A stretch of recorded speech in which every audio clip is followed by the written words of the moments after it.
Hey, it's Matt, and this is another one-sentence sermon. Do you feel like right now there's not really anyone you can trust? Yeah, I think the more we go into 2020, the more it seems like there's not really anyone we can really place our trust in, and that mistrust is really growing.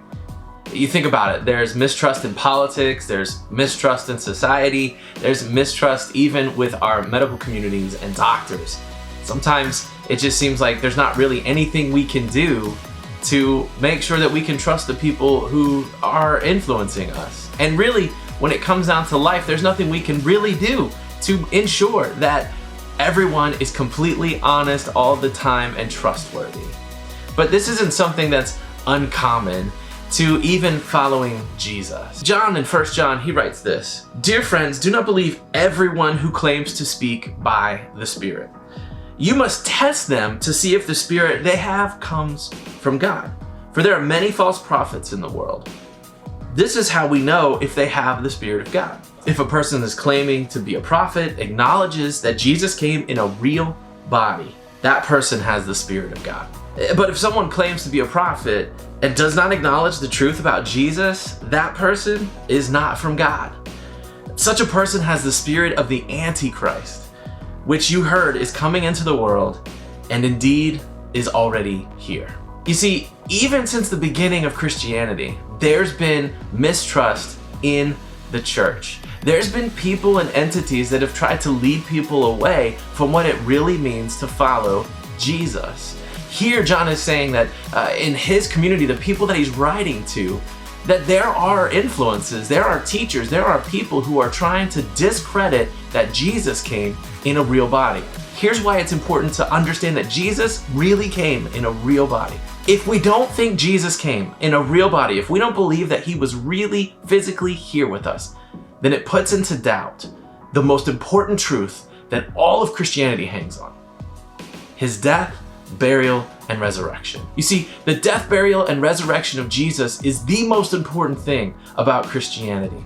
That if you believe that Jesus died and rose again, then you are saved. Then you follow the teachings of Jesus. And here's why it's important. If Jesus didn't really die, then nothing he said can truly be trusted. But what we know about Jesus is that he is always trustworthy. He's always trustworthy because of people like John, who saw Jesus tortured and crucified. And then John was one of the first people to be confronted with the reality of Jesus' resurrection when he went and saw the empty tomb. Because of this, we know that Jesus can be trusted because he predicted his death, burial, and resurrection. And since he predicted that and it came true, we can trust Jesus in all of his other teachings. If Jesus didn't come in a real body and really die and really raise from the dead, physically, flesh and blood, then we can't trust what Jesus has taught us. So here's the one-sentence sermon for today. Don't follow the rest, put them to the test. Don't follow the rest and just go along with what everyone around you is doing. You've got to know, what is Jesus really all about, and be able to test every influence, every entity, every organization, everyone that you come into contact with who's trying to influence your faith.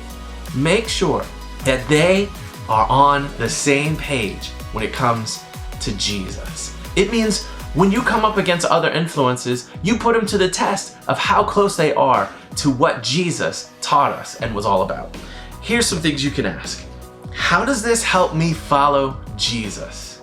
How does what's being taught help me to follow Jesus? Do they encourage you to love God and to love your neighbor? Because that's what Jesus was all about.